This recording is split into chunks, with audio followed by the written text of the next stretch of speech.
Halo adik-adik semuanya, sekarang kita akan membahas latihan ujian akhir fisika SMP kelas 9 yang mau melaksanakan ujian akhir sekolah. Nah, kita mulai dari nomor 1 ya.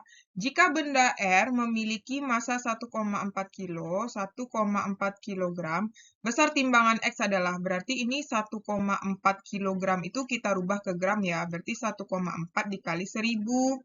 Berarti 1400.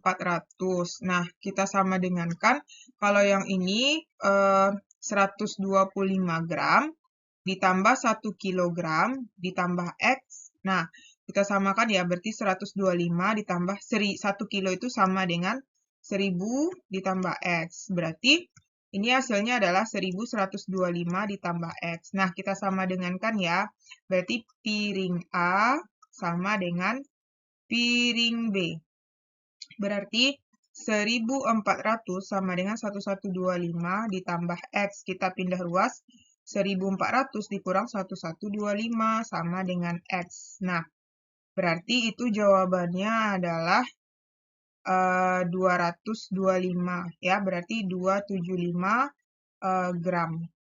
Oke, berarti nilai X itu adalah 275 gram. Jawabannya C. Lanjut nomor 2, seorang siswa mendapat tugas untuk mengukur beberapa besaran yang terdapat pada sebuah botol berisi air. Hasil pengukurannya dicatat dengan hasil seperti data berikut. Nah, langsung di sini ya, pasangan besaran pokok dan besaran turunan dalam SI yang benar adalah.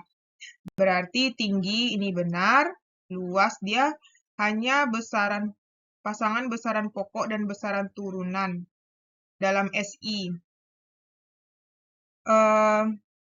Kalau ini benar sih, ini besaran pokok ya.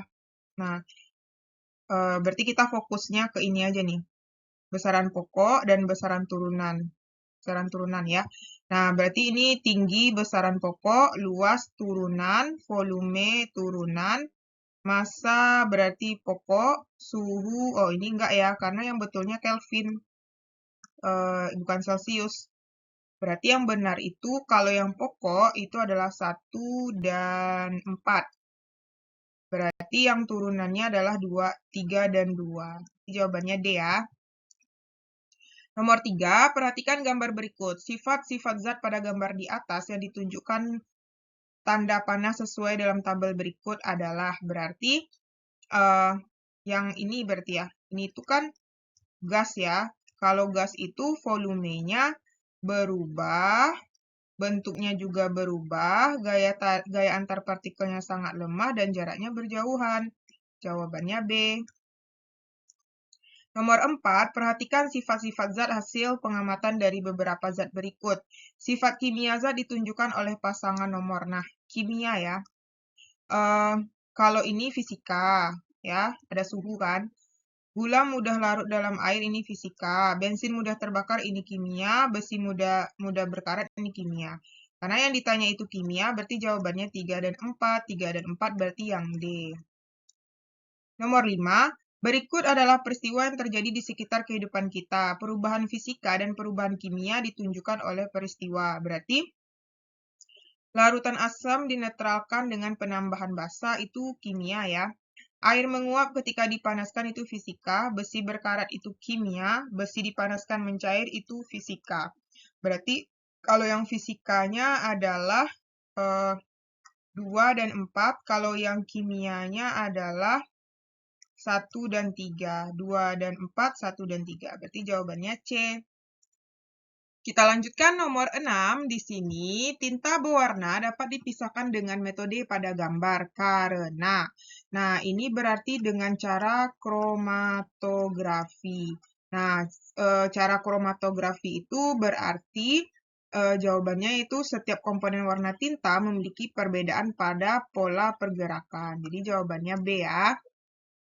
Next, nomor 7. Seorang siswa ingin menguji sifat larutan dari obat yang diminumnya. Setelah siswa tersebut melakukan pengujian, diperoleh kesimpulan bahwa obat yang diminum siswa bersifat basa. Pernyataan yang mendukung kesimpulan siswa yaitu, nah, berarti basa ya. Kalau basa itu berarti merubah lakmusnya menjadi biru ya. Nah, di situ kertas lakmus merah dicelupkan ke dalam sebuah wadah berisi obat, tidak terjadi perubahan. Nah, ini enggak ya. Kertas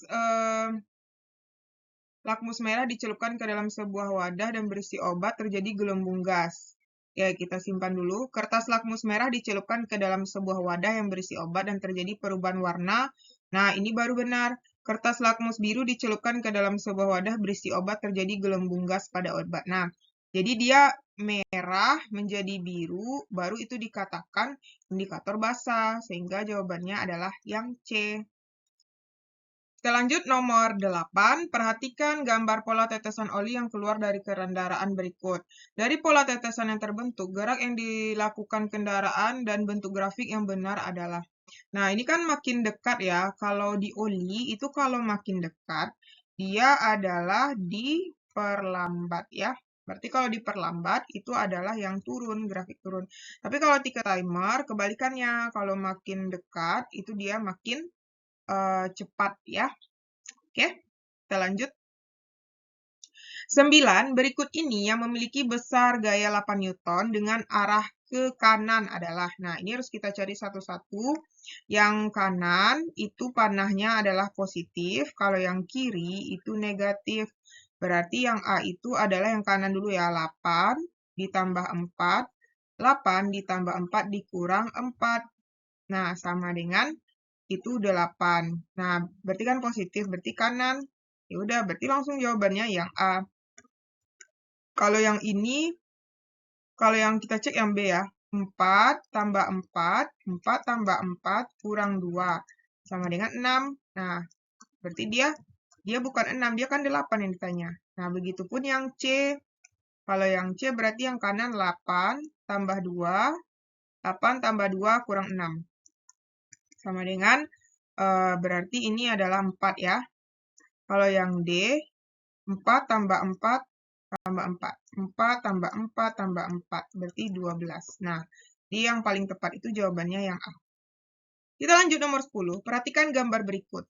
Jika pada gambar di atas diberi tambahan massa sebesar 1 kg dan percepatannya sama, resultan gaya pengganti yang harus diberikan pada benda tersebut. Nah, ini perbandingan ya. Jadi di sini M1-nya adalah 2 kg. F1-nya adalah 8 Newton dan percepatannya sama. A1-nya sama dengan A. Nah, kemudian ditambahin M2-nya berarti awalnya 2 tambah 1 berarti 3. Dan yang ditanya berapa F2-nya. Nah, percepatannya sama A juga ya. Jadi F2 yang ditanya. Kita bandingkan. F1 per F2 sama dengan M1 kali A per M2 kali A. Berarti 8 per F2 sama dengan 2 kali A per 3 kali A. Coret, coret. Nah, berarti kita lanjut ke sini ya. Berarti 8 per F2 sama dengan 2 per 3. Kita kali silang 2 F2 sama dengan 24. Berarti F2 sama, ini kali silang ya. 3 kali 4. Berarti 24 dibagi 2. Berarti F2 sama dengan 12. Jadi jawabannya adalah yang B. 11. Keuntungan mekanis yang dimiliki pesawat sederhana di atas adalah, nah ini kan titik tumpunya nih, berarti F-nya diketahui 40 Newton. Kemudian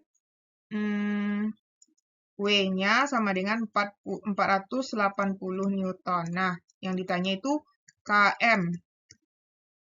Berarti kalau misalnya kita cari km itu kan dia dari rumusnya F kali LF sama dengan W kali LW.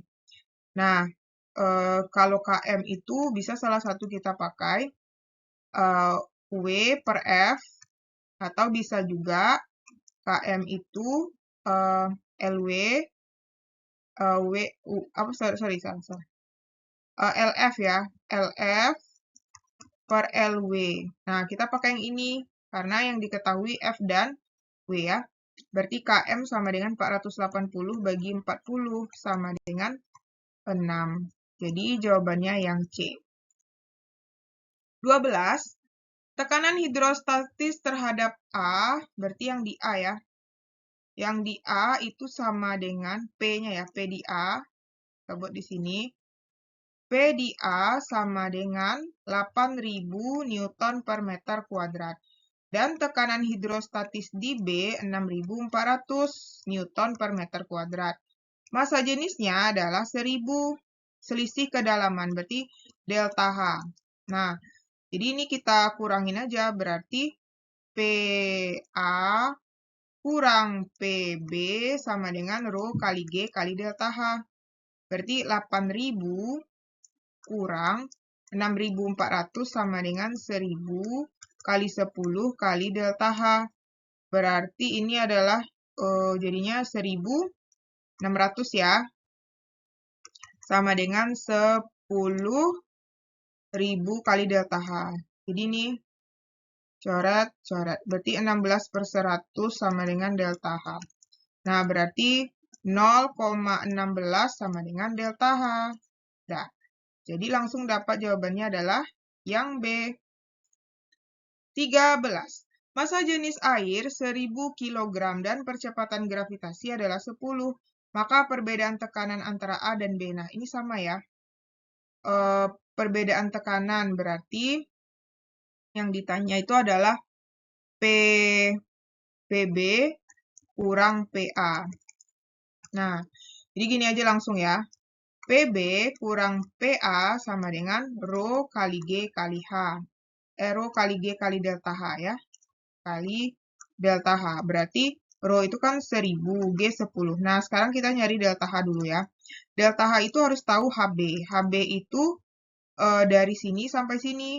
Berarti 120 kurang 20, yaitu 100 cm. Sama dengan 1 meter. Kemudian HA itu adalah dari sini sampai sini. Berarti HA itu adalah, berarti dari sini sampai sini berapa nih? Ini sampai sini 40, ini 20. Berarti HA itu adalah 120 kurang 40 kurang 20. Berarti adalah 60 cm. Atau sama dengan 0,6 meter. Nah, berarti untuk mencari delta H-nya adalah HB kurang HA. Berarti 1 dikurang 0,6, yaitu 0,4. Nah, kita masukin di sini, berarti kali 0,4. Nah, jadinya dapat adalah 4.000. Jawabannya B. Paham ya adik-adik? 14. Jika beban digeser 10 cm menjauhi titik tumpu, yang harus dilakukan agar tuas seimbang. Nah, jadi kita harus cari ini dulu ya. Ini tuh nilainya berapa gitu. Nah, jadi beban digeser 10 cm menjauhi titik tumpu. Beban digeser 10 cm. Nah, otomatis kalau misalnya berarti ada dua keadaan ya. Keadaan pertama sebelum digeser. Sebelum ya. Nah, sebelum digeser itu berarti ini kan W. Ini LW. Ini F. Ini LF. Berarti W kali LW sama dengan F kali LF. Nah, W kita 500, LW kita 40, F kita 200, LF kita nggak tahu berapa ya. Nah, berarti ini kan, ini 20 tambah nolnya 3, sama dengan 200 LF. Coret, coret, coret, ini 1, berarti 100 sama dengan LF. Nah, udah dapat LF kan? Nah, baru itu supaya dia seimbang 100. Nah, sekarang kalau misalnya digeser, berarti keadaan 2 setelah ya. Setelah, berarti jadinya kan di sini menggeser titik tumpu, mendekati beban, menambah kuasa. Nah, ini kayaknya yang berhubungan dengan LF semua ya. Kita coba cari. W, ini harus dicek satu-satu. W kali LW sama dengan F kali LF. Nah, W-nya itu tetap 500. Kita ambil tetap 500. LW-nya itu tetap kita ambil 40. Oh, enggak. Karena dia itu digeser 10 cm menjauhi titik tumpu, berarti bergeser ke sini kan 10 cm. Berarti artinya LW-nya menjadi 10 ditambah 40. Ya, 10 ditambah 40. Sama dengan F-nya tetap 200. Nah, LF itu yang mau kita cari. Berarti 500 dikali 50 sama dengan 200 LF. Nah, berarti ini kan nolnya bisa dicoret nih. Nah, jadi ini 250 bagi 2 sama dengan LF. Berarti ini 125 ya. 125 sama dengan LF. Nah, sekarang karena kita udah tahu LF-nya 125, jadi awalnya kan 100 kan LF-nya. Awal itu LF-nya adalah 100. Kemudian akhir itu setelah digeser, LF-nya menjadi 125. Nah, 100 ke 125 itu berarti digeser menjauhi titik tumpu. Sebesar berapa? Sebesar 25 cm gitu. Jadi, jawabannya menggeser, berarti kan menjauhi ya. Menjauhi. Berarti jawabannya adalah yang C. Menggeser kuasa 25 cm menjauhi titik tumpu.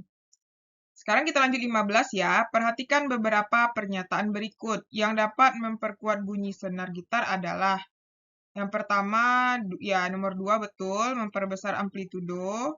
Kemudian membunyikan gitar di ruang kecil itu juga benar. Kemudian menggetarkan senar pada jarak yang dekat ya.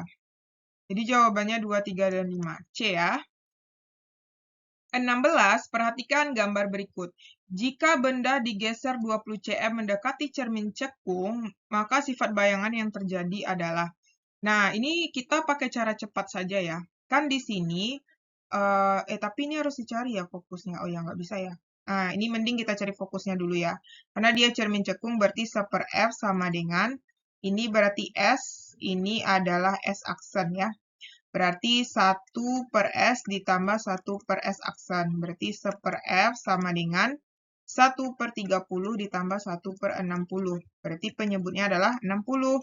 60 bagi 30, 2. 2 kali 1, 2. 60 bagi 61 kali 1, 1. Berarti kita lanjutin sini. 1/F sama dengan 3/60. Kita pindahkan 60 bagi 3 sama dengan 20. Nah, fokusnya berarti ini dari sini ke sini itu adalah 20. Nah, sekarang jika benda digeser 20 cm mendekati cermin, ya dia awalnya tuh 30. 20 cm tuh ibaratnya di sini kan. Nah, di sini. Ini namanya ruang 1, ini namanya ruang 2, ini namanya ruang 3, ini namanya ruang 4. Nah, dia totalnya 5 ya, total 5. Kalau misalnya itu benda di ruang 1, berarti bayangan otomatis di ruang 4, karena totalnya 5. 1 tambah 4, 5. Nah, kemudian setelah itu, sifatnya kalau dia di ruang 4 itu adalah maya. Maya itu selalu tegak. Nah, tegak berarti dari 1 ke 4 artinya diperbesar. Jadi jawabannya adalah maya tegak diperbesar. Jadi jawabannya D. 17. Dua benda bermuatan listrik masing-masing Q1 dan Q2 berjarak R. Nah, berarti ini ada dua keadaan ya. Keadaan 1, Q1-nya kita misalkan Q1 gitu ya. Q2-nya Q. Atau Q1-nya kita buat Q1, Q2-nya Q2. Ini tanda ini nggak usah dimasukin ya. Dan R1-nya adalah R. Nah, keadaan dan F1-nya adalah F, ya kan? Titik. Nah, untuk kalimat pertama itu adalah keadaan pertama. Keadaan kedua, kedua muatan benda diubah menjadi 2 kali semula. Berarti Q1 yang keadaan 2 itu menjadi 2 Q1. Dan keadaan keduanya menjadi 6 kali. Berarti 6 Q2. Dan jaraknya didekatkan menjadi 2R, berarti R2-nya menjadi 2R. Gaya tarik-menarik antara kedua benda menjadi, berarti F2. Nah, ini berbanding terbalik ya. Jadi hubungannya perbandingan.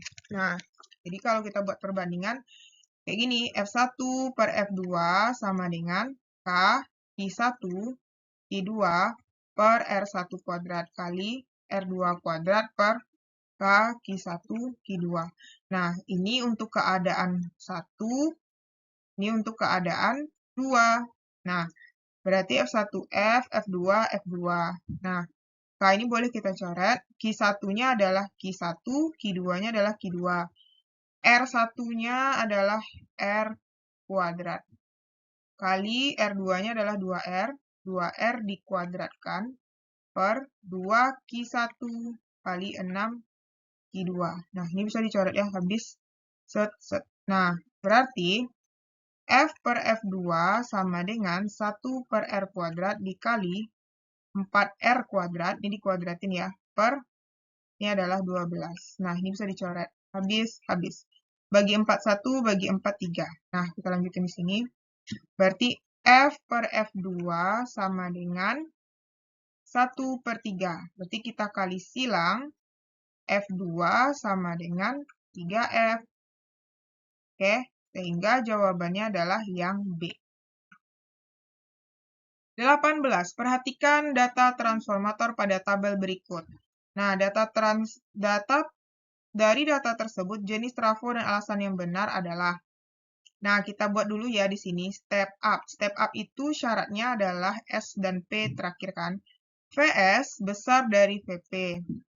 NS juga besar dari NP. IS kecil dari IP.